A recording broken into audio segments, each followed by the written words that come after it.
Good morning, everybody. Welcome to another adventure. Today we're going to go for a drive. You can see it's very nasty out.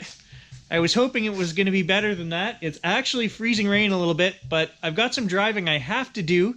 So today it's going to be another distance test. There's going to be a difference today. We're going to do the eco mode. I also want to talk about carbon footprint and carbon emissions from the car, and I'm going to give you guys a full breakdown of the calculations of what I've spent on fuel, how many liters I've purchased, talk about the carbon emissions that I've put out, what my savings are, and I'll just let you guys know all those stats and numbers for the geeks out there. From the geek in here, 15,310 kilometers, eco mode on, no heat, no heated seat. Okay, so we've got the dog running. I remember to turn it on this time. We've lost another 0.1 amp hour, so we're at 35.1 amp hours. Let's talk battery. Everybody seems to want to know. We've got 6 degrees Celsius minimum temperature, maximum temperature 7 degrees Celsius on startup. We will look at those after we've run the car here for an hour. Possibly icy roads. I wish I could remove that warning. Every time the car reads 3 degrees Celsius, that's so annoying and distracting when you're driving. Okay, it's going to be dark in the car, so I apologize for that, but I wanted to go over some numbers before we get driving because I've got a bunch of stuff that I wrote down, and I don't want to have to look at this while we're driving. So I'm just going to tell you guys that so far, in 8 months of using the car, I have spent $812.99 on gas. That was 652.89 liters. Okay, and my average liters per 100 kilometers, including charging and everything, my total average is 5.44 liters per 100 kilometers. Okay, so that's what I've spent so far. That's what I've used to date. And for my calculations, what we're going to talk about is over the course of a year. So I've projected what we're going to spend over the course of a year. I took those numbers and extrapolated them out over the next 4 months. So let's get on the road and we'll discuss numbers. So I've actually turned the auto wipers off and I've set it to 4-second intermittent so that I don't have to worry about them coming on automatically when the windshield is frozen in winter. So on this channel we talk a lot about the savings in terms of liters per 100 kilometers for this vehicle. What is our pocketbook saving?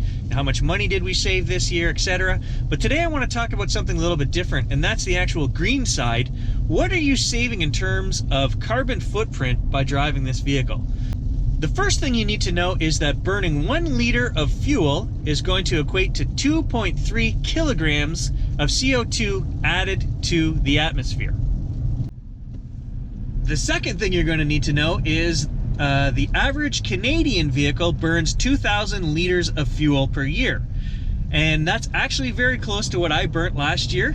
My numbers were 2,100 and change for the Subaru Forester. So, if you do the calculation, the average Canadian vehicle is putting out 4,600 kilograms of carbon dioxide into the atmosphere per year. If we're going to talk about how much CO2 we're putting into the atmosphere, we need to know the number that is a good number versus a bad number. Well, global scientists have stated that household numbers per ton of CO2 need to be reduced by 2050. Our average first world number for CO2 per household is about 5 tons of CO2. That's what an average American household is emitting. So what they're saying to save the planet, I know it's guesswork, guys, whether you know which scientific model we use. I don't want to get into that. We're just going to use the numbers they gave. We need to see a reduction down to 1.5 tons per household of CO2 to stop the planet from rising 2 degrees Celsius in temperature, which is what they say is the tipping point for survival for humanity. I do have an environmental degree and a follow-up post-diploma in environmental, so I do tend to believe these numbers and that humans do contribute to the rising temperature on the planet. Maybe not all of it, but I do subscribe to that theory. Backed by scientific modeling, processes, testing around the globe. So I'm a scientific guy. I have to go with what I see and believe to be true. So if we take my numbers and add the 4 months of the year that we haven't used yet, we're going to get a projected number. That projected number is, for liters used for the entire year, is 816.12 liters. If we do a calculation based on money saved, 816 liters versus the 2100 I used last year, you're looking at $1,669.20. Okay, so that's the good in my pocket savings that we always talk about. If we want to talk about CO2 savings, that means I'm looking at a savings of 2,953.2 kilograms saved this year versus last year by driving the Mitsubishi Outlander PHEV. 2,953 kilograms, that's pretty darn amazing. Now, I don't want to get into, there's a lot of other stuff that goes into these calculations, guys. I know we're leaving out the numbers for electricity here. So before you send me a bunch of hate mail, I know that. So your number is actually going to come down a little bit in terms of what you save, because you're still burning electricity.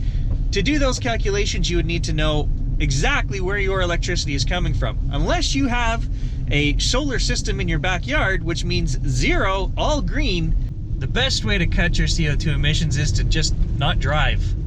Ride your bike.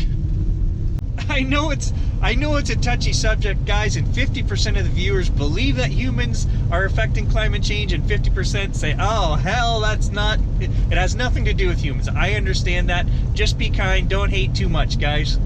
Please send hate mail to... In road condition news, I can really feel these tires gripping, and we are not getting much roll today at all.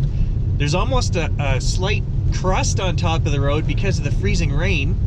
So, I mean, we're still rolling, but nowhere near like normal. So I know that a couple months back, the sales numbers for Mitsubishi Canada PHEVs were actually higher than the United States.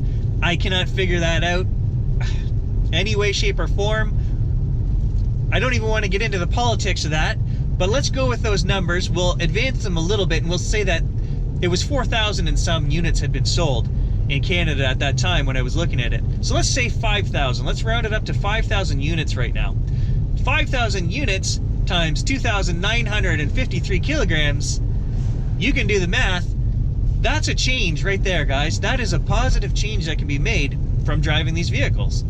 Yes, for the negative Nellies out there, that's only a few drops in the bucket. I know, industry needs to change, but that is how positive things happen. Slowly, gradually, and usually driven by the people. So, in this case, literally driven by the people.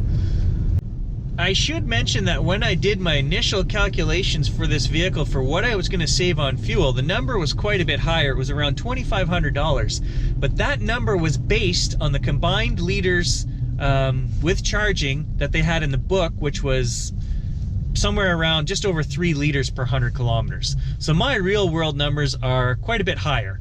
And that's winter tire driving, Northern Ontario, winter driving, all of that. So you're getting a true insight into Northern Ontario conditions for this vehicle. 5.4 liters. That's going to be the average. So it may go up or down a tiny bit in the next 4 months, but I think we're pretty close to what you're going to get if you live in these conditions.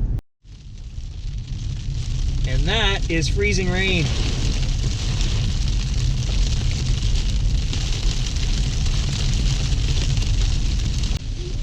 All right, we can do this without heat. We just gotta crank the wipers up. But that is also affecting our EV range. So these tests that we're doing now are truly the worst conditions you could probably get for this vehicle. And I'm very happy with mine. I'm happy with the performance. I'm still getting over 30 kilometers on the battery. I definitely still recommend the PHEV, even if you live in a place like this. All right, guys, almost there. No kilometers left on the gasometer. As you can see, no heat or anything.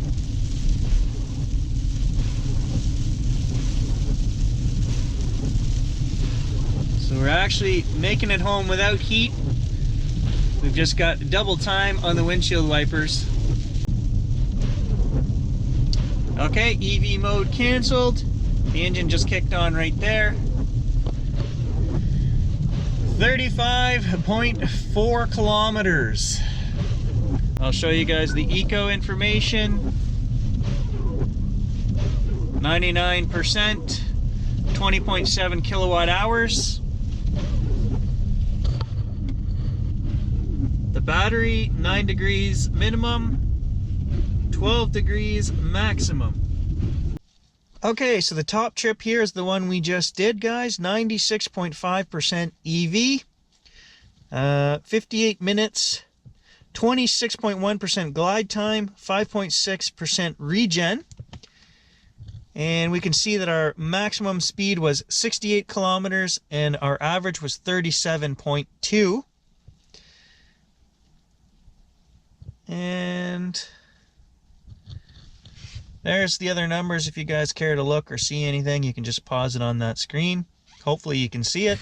So not our best numbers in terms of distance, but when you throw the road conditions in there that we had today, I could tell just from the start going down the driveway, we had no roll. There's just that crust on top of the snow, and the snow tires were really gripping. So they're doing their job, and we still got over 34 kilometers, so nothing wrong with that.